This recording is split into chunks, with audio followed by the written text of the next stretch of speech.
વડગામના ધારાસભ્ય જિગ્નેશ મેવાણી છેલ્લા ઘણા સમયથી ચર્ચામાં આવ્યા છે। તેમના દ્વારા ગુજરાતમાં જે ખુલ્લેઆમ દારૂ અને ડ્રગ્સ ચાલી રહ્યું છે, ખાસ કરીને દારૂ અને ડ્રગ્સનો કારોબાર વધ્યો છે, દરેક વાતને લઈને અવારનવાર સરકારની સામે પડકારો ફેંકવામાં આવતા હોય છે, ત્યારે ફરી એક વખત જિગ્નેશ મેવાણી આ મુદ્દાને લઈને મેદાને આવ્યા છે।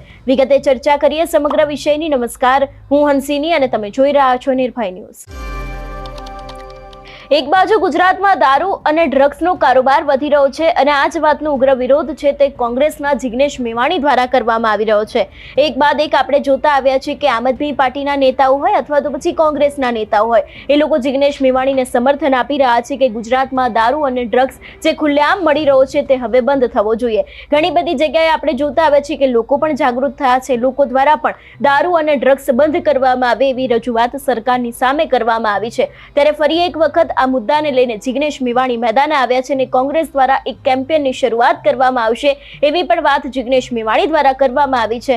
વધુમાં તેમણે શું કહ્યું સાંભળીએ। નમસ્તે મિત્રો, જિગ્નેશ મેવાણી। 2019ના ભારત સરકારના રિપોર્ટ પ્રમાણે આપણા ગુજરાતમાં 19 લાખથી વધુ લોકો ડ્રગ્સ યુઝર્સ બની ચૂક્યા હતા। આજે 2025માં ઊભા છીએ ત્યારે અંદાજે 20 થી 25 લાખ લોકો ડ્રગ્સના યુઝર્સ આપણા ગુજરાતમાં છે। શાળા, કોલેજ, યુનિવર્સિટી, હોસ્ટેલની બહાર પણ અને અંદર પણ 12-15 વર્ષના વિદ્યાર્થીનીઓ ડ્રગ્સનું સેવન કરતા ઝડપાયા છે। આ આપણા ગુજરાતને બરબાદ કરી નાખશે। આની સામે આખા ગુજરાતના યુવાનો જાગૃત થાય, લડવા માટે કમર કસે, મારી સાથે જોડાય। એના માટે યુથ અગેન્સ્ટ ડ્રગ્સ નશામુક્ત ગુજરાતની અમે જે કેમ્પેન લોન્ચ કરી છે એ કેમ્પેનમાં તમે તમામ લોકો જોડાવ એવી વિનંતી કરું છું વિડીયોના માધ્યમથી। તમારી પાસે ડ્રગ્સના પેડલિંગની, ડ્રગ્સના કારોબારની કે દારૂ જુગારના અડ્ડાની કોઈ પણ માહિતી હોય એનું લિસ્ટ, વિડીયો, ફોટોગ્રાફ્સ મારા સુધી પહોંચાડો। હું રાજ્યની સરકાર ઉપર પ્રેશર કરી એ બધી તમારા વિસ્તારમાંથી દૂર થાય એના માટેનો પ્રયત્ન કરીશું।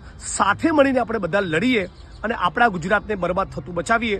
હેલ્પલાઇન નંબર પણ આ વિડીયો સાથે હું જોઈન્ટ કરીશ। આપ તમામ લોકોને વિનંતી કરું છું, જે પણ ફોટોગ્રાફ્સ, વિડીયો, માહિતી, અડ્ડાઓનું લિસ્ટ, જે પણ માહિતી તમારી જોડે હોય એ સોશિયલ મીડિયામાં મને ટેગ કરો, મારા સુધી પહોંચાડો, ન્યૂઝ ચેનલ સુધી પહોંચાડો, સ્થાનિક પોલીસ પ્રશાસન સુધી પહોંચાડો। પણ કોઈ પણ સંજોગોમાં આપણા ગુજરાતને ડ્રગ્સ મુક્ત કરવું છે।